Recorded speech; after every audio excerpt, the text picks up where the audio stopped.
The joining of sun-oriented controlled electric vehicle chargers presents a promising answer for the test of range tension, especially in remote and provincial districts like the Australian Outback. Range uneasiness, the trepidation that an EV will drain its battery prior to arriving at a charging station, is a huge boundary to far and wide EV reception. In tremendous and meagerly populated regions, the shortage of charging framework compounds this worry. With a worldwide temperature alterations going on at an extraordinary rate, the danger presented by the quick-changing climate to human existence as far as we might be concerned has just developed. As per an April IPCC report, the time is presently or never, which is the reason the battle to safeguard the world's biosphere and environment is being pursued on numerous fronts. Normally, moving away from petroleum derivatives and energizing the transportation business is fundamental. However, range uneasiness, or the feeling of dread toward not having the option to arrive at the following charging point, has shown to be a huge boundary to people embracing EVs. To resolve this issue, the analysts explored how agrivoltaic innovation might be used to further develop EV charging foundation and limit range tension. The Oregon State scientists envision a situation with the most elevated traffic interest and the least photovoltaic age in their examination. The review recognized 231 professional throughway access destinations with enough land region to help EV accusing stations of power given by agrivoltaic establishments. And the outcomes demonstrated that the agrivoltaics may assume a part in charging station foundation improvement. Generally speaking, it was seen that 12,000 sections of land, which is 18.75 square miles of land, would be expected to meet the saved approximation of EV charging station interest at 86% of throughway access areas in Oregon.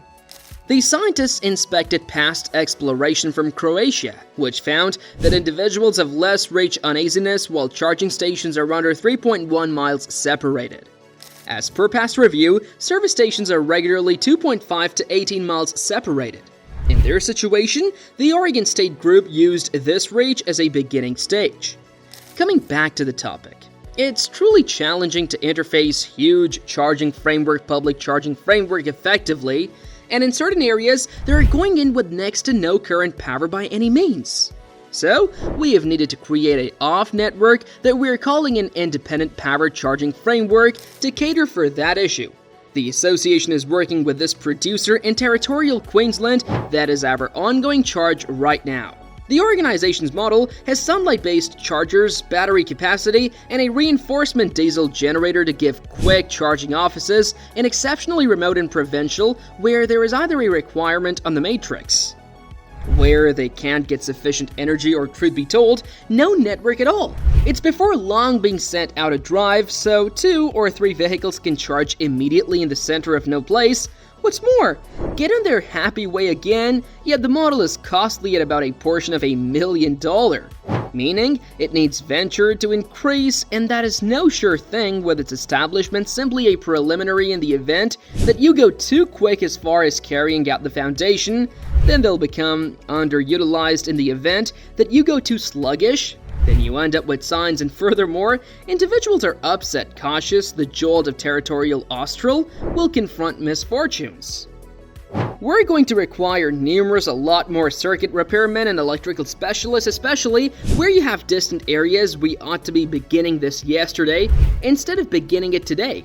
The clergyman for environmental change. What's more, Energy says they're not stressed about cost victories or deferrals. Obviously, any new CH program like this is going to have its difficulties. You're putting races into regions where, at times, there's no power lattice. There is a large foundation project. The government says that it doesn't need Australians to be abandoned, and the advocates for charging stations in the hedge say that this is about value of administrations for anybody who doesn't live in a major city need a charge tracker. He has previously introduced a quick charge at his business in Springs.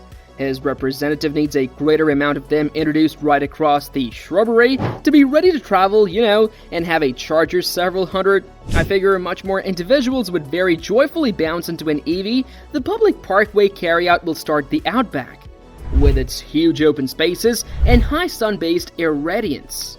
is obviously appropriate for sun-powered energy age. Sun-oriented controlled EV chargers can be decisively positioned along key travel courses and distant networks, using photovoltaic boards to produce power straightforwardly from daylight. This approach not just lessens reliance on the current power network, which might be restricted or problematic in distant regions, yet in addition, gains by the area's normal assets. By introducing sun-powered chargers close to EV chargers, energy can be tackled and put away in batteries, guaranteeing a predictable power supply in any event, during times of low daylight or popularity. It offers natural and monetary advantages.